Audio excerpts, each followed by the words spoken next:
Hello. എടി സാന്ദ്രേ, നിന്നെ എത്ര നേരമായിട്ട് വിളിക്കുക? ഇപ്പൊ മൂന്നാമത്തെ പ്രാവശ്യം എന്താ വിളിക്കുന്നത്? ഞാനൊരു പേഷ്യന്റ് നോക്കിക്കൊണ്ടിരിക്കുവായിരുന്നു. അതിനിടയിൽ കോൾ ശ്രദ്ധിച്ചില്ല. നീ പറ.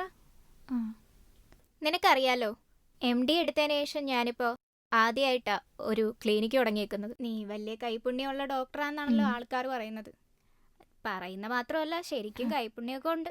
ഓ, ഞാനിപ്പോ ഒന്ന് തുടങ്ങിയതേ ഉള്ളൂ. അപ്പോഴേക്കും നീ അങ്ങ് പ്രശംസിച്ചു തുടങ്ങിയോ? അതൊക്കെ ഓക്കെ. അന്ന് MBBS മാത്രമല്ലേ ഉണ്ടായിരുന്നുള്ളൂ.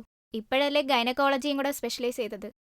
എന്തൊക്കെ പറഞ്ഞാലും എനിക്കിപ്പോൾ ഒരു ക്ലിനിക്ക് തുടങ്ങാൻ പറ്റിയത് നിന്റെയും കൂടെ ഒരു സഹായം കൊണ്ട് തന്നെയാ.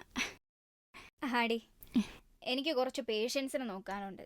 അത് കഴിഞ്ഞ ഉടനെ ഞാൻ അങ്ങോട്ടേക്ക് വരാം. ഞാനെപ്പോഴും പറയാറുള്ളത് പോലെ 10ാം ക്ലാസ്സിൽ എനിക്ക് ഫുൾ A+ വാങ്ങാൻ സഹായിച്ചത് രാഘവ മാഷാ. രാഘവ മാഷ് ഒരു ഫീസ് പോലും വാങ്ങാതെയാ പഠിപ്പിച്ചത്. എങ്കിൽ നീ ആദ്യം ചികിത്സിക്കേണ്ടത് രാഘവ മാഷിനെ തന്നെയാണ്. ഞാൻ പറഞ്ഞത് നിനക്ക് മനസ്സിലായോ? രാഘവ മാഷിനെ ഒന്ന് കാണണമെന്നുണ്ട്. പക്ഷെ ഇപ്പം എവിടെയാണെന്നൊരു വിവരമില്ല. ഞാൻ സർക്കാർ ജോലിക്ക് കൂടെ ട്രൈ ചെയ്യുന്നുണ്ട്. കഴിഞ്ഞൊരു ടെസ്റ്റ് ഞാൻ എഴുതിയായിരുന്നു. എടി പിന്നെ, എന്നെ ബാങ്കിൽ നിന്ന് വിളിച്ചായിരുന്നു. അപ്പോൾ ഒരു പേര് പറയാൻ ആഗ്രഹിക്കാത്ത ഒരാൾ എൻ്റെ കടമല്ല വീട്ടിൽ നിന്നാണ് പറയുന്നത്. നീ ആദ്യം ക്ലിനിക്ക് നല്ല രീതിയിൽ കൊണ്ടുപോകാൻ എനിക്ക് എല്ലാവിധ താല്പര്യമുണ്ട്. നീ വിചാരിക്കുന്ന പോലെ തന്നെ എല്ലാം നടക്കും. ഞാൻ കുറച്ച് കഴിയുമ്പോൾ വരാം. എന്താണോ അസുഖം? പട്ടാപ്പകൽ പെൺപിള്ളേർ കയറി പിടിക്കും.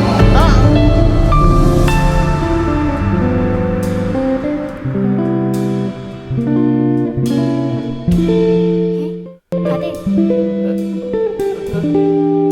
എണീച്ചേ. കുഴപ്പമൊന്നുമില്ലല്ലോ, ഓക്കെ അല്ലേ? കുഴപ്പമില്ല മോളെ. ഞാൻ നോക്കാം.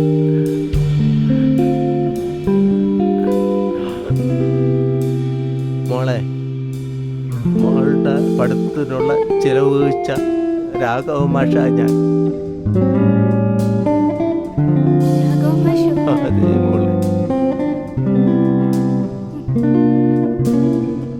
മാഷ്, ഞാൻ പോട്ടെ, സാരമില്ല.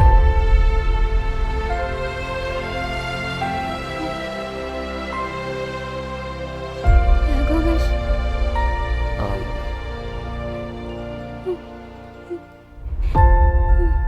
മോളെ, മോളെ, മോളെ.